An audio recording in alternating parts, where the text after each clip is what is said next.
Death Stranding is maybe the most unique game I've ever played. It's also one that after more than 100 hours, I still don't fully understand, and I wouldn't want it any other way. Because what makes it something of a black box is not only intentional, but worthwhile. Not every game that sets out to confuse and evade justifies itself, nor does being completely original by itself automatically mean something's good. You know what was original?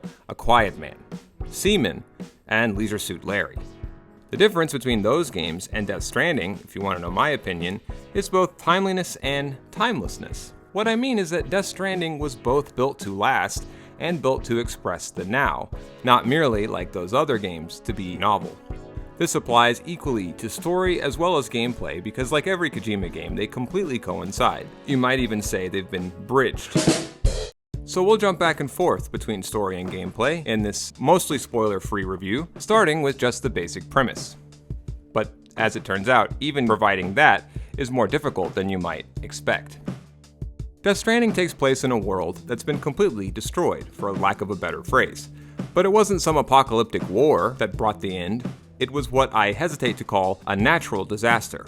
That disaster was the titular Death Stranding, a Big Bang-like event that basically killed the world as we know it, upending even the most fundamental aspects of both life and reality as we thought we understood them. As always for Kojima, like I intimated, form in Death Stranding matches content. And that means that just as in the story, the very concept of linear time is breaking down, the narrative and mechanical design in Death Stranding directly resembles its own mixed-up world. BB, don't worry. It's okay. I'll always be with you. See the sunset.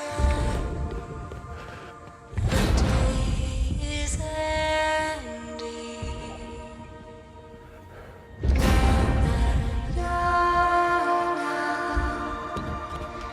There's no pretending.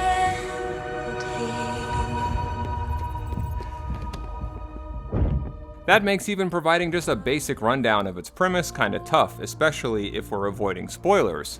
But here goes. You play as Sam, a man who's the closest thing this future has to a working class stiff. Sam starts out the game estranged from his mother, who happens to be the president of America, or what's left of it anyway.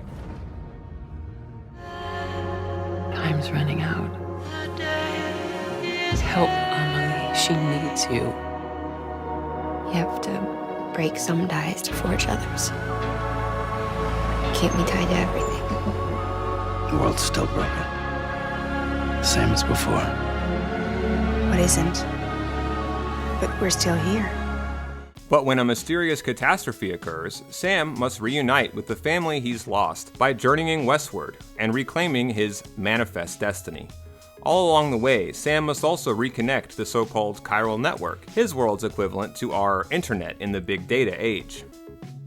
And by the end, Sam and Sam alone becomes the entire span of existence's one and only hope to avert the sixth and final mass extinction event, the last echoing Big Bang to blot out everything. But doing any of that will also require Sam to learn how to forge genuine bonds, deliver packages as a porter, and maybe most of all, forge a connection with BB, his so-called bridge baby. Bridge babies are like virtually everything in this game. Impossible to talk about much without spoiling things, very mysterious, kind of adorable, and often extremely morbid and bizarre. But now we've covered the basic idea of the game, let's move on to the mechanics. So, Death Stranding is a completely modern revolution of science fiction in video games. It is, for lack of a better word, hard sci-fi, much like one of its biggest influences, 2001: A Space Odyssey. In terms of mechanics, the game makes every aspect of play into a kind of physiochemical construction. From navigating to dealing with hostiles to even basic controls, each component has not only its own property, but a crazy number of different possible interactions with all the rest. If most games are put together statically, Death Stranding is dynamic. And this, you see, is a bit of sly sci-fi wordplay. Game mechanics in Death Stranding resemble mechanics from physics, meaning the study of the motions of macroscopic objects. Static processes in physics refer more to so-called classical mechanics.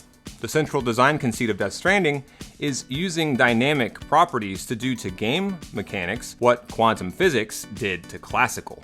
But let's not get too bogged down with this. The point is that everything's always contingent here, always changing or emerging in real time, both for Death Stranding's gameplay and for its story.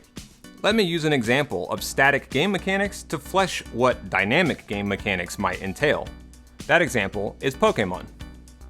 You know how Pokemon, at least traditionally speaking, had a sort of set hierarchy or balance that it would strike between the various types? Water beats fire and ground, but got beat by grass and electric. That's static mechanics in terms of game design at its purest. They don't change.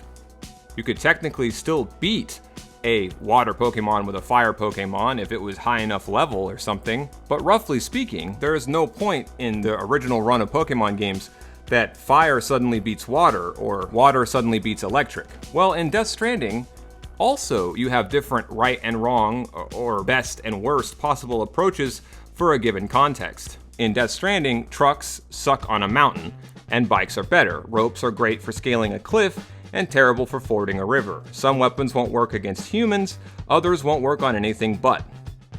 Except here's the difference between static and dynamic mechanics. None of the mechanics I just mentioned work absolutely the same in every scenario. How much are you carrying? Is it raining? What's your current speed? Your level of noise? Your current amount of blood? Your trajectory? Your current relationship with your BB? Are you in first person mode or third? Are you crouching or running? How worn are your boots? And on and on and on. All these various things matter. They all work together to determine your gameplay experience and how well you, as Sam, doing his day job as a porter, gets packages where they're heading in one piece. Only after many, many hours will you come to learn how to get those deliveries home without taking much damage in a reliable way. And even then, things are always bound to go wrong or surprise you in this game. And that keeps it fun and engaging, even once you've pushed through the initial crunch period of simple orientation. Kojima's known for hidden mechanics, and there may be more in Death Stranding than any of his games before. I could be wrong, but I think it will take the games industry years to fully or even partially understand this game sufficiently. With a storyline and mechanical systems based around cutting-edge science like antiparticle theory and quantum physics, a surrealism rivaled only by the likes of, say, David Lynch, and a core gameplay loop that never really loops the same exact way twice, Death Stranding is a heady, incredibly in-depth and emotional experience. Another example of a dynamic mechanic is Sam himself. The more you play, the more that his comments and the way that others interact with him will alter to reflect your experience. Death Stranding overall is a heady, incredibly in-depth, and emotional experience. I laughed, I cried, I yelled at my stupid fingers, and rage quit multiple times. It's one of the boldest and artistically liberated games by a creator whose body of work is not exactly known for its shallowness or its simplicity, so that's saying something. I can't claim to understand everything about this game, but I see that as a positive, not a negative. That just increases the replay value and makes it much more fascinating.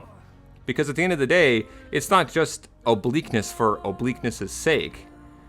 Death Stranding sets out to be incredibly divisive in virtually all respects, but who said art and entertainment had to appeal to virtually all audiences? Death Stranding arguably redeems its extreme riskiness as a narrative and mechanical black box by giving anyone who's willing to hear and play it out more heart, horror, warmth, despair, and borderline therapy than any game I've played since maybe Life is Strange. But unlike any game before it, Death Stranding finds ways to play story off mechanics, gameplay off themes, heart off mind, living off dead, past off future, and destruction off creation, all in ways I doubt anyone really thought possible before. It's one of the best, maybe most definitive 21st century games yet. In other words, I strongly recommend it. Next time that we talk about Death Stranding, it'll be about the science, and then we'll end with a third video on the story.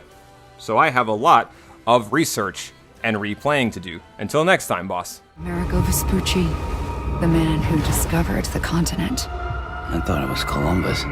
Except America was full of it. He lied. America is a lie.